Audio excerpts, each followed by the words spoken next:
Hello everyone, আসসালামু আলাইকুম। সবাই কেমন আছেন? আশা করি সবাই ভালো আছেন আল্লাহর রহমতে। আমি আগে থেকে একটু সুস্থ হয়েছি, তাই ভিডিও আমি দেওয়া স্টার্ট করেছি। আমি এতদিন অসুস্থ ছিলাম, তাই ভিডিও ছাড়তে পারিনি। আমার ভিডিওগুলো আগের মতো দেখবেন, আগের মতো আমাকে ভালোবাসা দিবেন। আমার ভিডিওটা ভালো লাগলে অবশ্যই আমাকে বলবেন, খারাপ লাগলেও আমাকে বলবেন। আপনাদের ভিডিওতে আমি লাইক দিব, শেয়ার করব, সাবস্ক্রাইব করব, কমেন্ট করব। আপনারা আমার ভিডিও দেখবেন। আমার ভিডিওটা যদি ভালো লেগে থাকে অবশ্যই আমার পাশে থাকবেন। আজকে আমাদের বাসায় দুপুরে রান্না হয়েছিল লাঞ্চে বাসমতি চালের পোলাও রান্না করেছে আর কি, বিরিয়ানি রান্না করেছে। বিরিয়ানি খেতে আমার কাছে খুব ভালো লেগেছে। বিরিয়ানিটা খুব ভালো ছিল, বাসার সবাইও বলেছে ভালো লেগেছে। আমার খালামণির হাতে রান্নার জবাব নেই। আমার খালামণি অনেক মজা করে রান্না করতে পারে, সব কিছু রান্না করতে পারে। আর আমার খালুর প্রশংসা করে, রান্না করলেই আমার খালু প্রশংসা করে। আর যদি না প্রশংসা করে তাহলে আমার খালামণি বকাঝকা করে।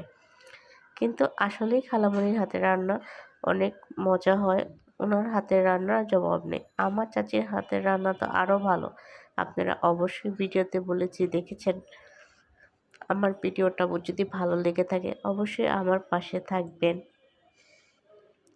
আমি অনেক অসুস্থ ছিলাম, তার জন্য আমি ভিডিও দিতে পারিনি। এখন থেকে আমি রেগুলার ভিডিও আপলোড করব। যখনই ভিডিও ছাড়তে যাই তখনই বাসার পাশে থেকে একটা না একটা গাড়ির শব্দ, কিছু না কিছু শব্দ চলে আসে। বলেন তো দেখি কি করি এখন আমি? শব্দটা থেকে যায় যখন ভিডিও করতে যাই আমি। আজকে আপনাদের কার বাসায় কী রান্না হয়েছে অবশ্যই কমেন্টের মাধ্যমে জানাবেন।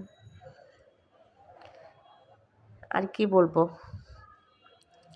অসুস্থর কথা তো বললামই, এখন ভালো আছি সেটাও বললাম।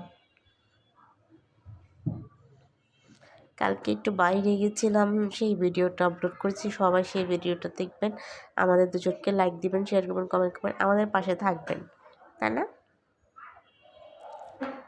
বেশি বেশি করে আমার ভিডিও দেখবেন, আমার ভিডিওটাকে শেয়ার করবেন। বুঝতে পারলেন? আমি আরও এরকম নতুন নতুন ভিডিও দেওয়ার জন্য চেষ্টা করব। আর আজ থেকে আমি রেগুলার ভিডিও ছাড়বো। আপনারা আমাকে আবার নতুন করে দেখতে পারবেন। আগের মতো ভালোবাসা দিবেন আমাকে। যেরকম করে ভালোবাসা দিচ্ছেন ওরকম করে আগের মতো সবাই আমাকে সাপোর্ট করবেন। আল্লাহ হাফেজ, সবাই ভালো থাকেন।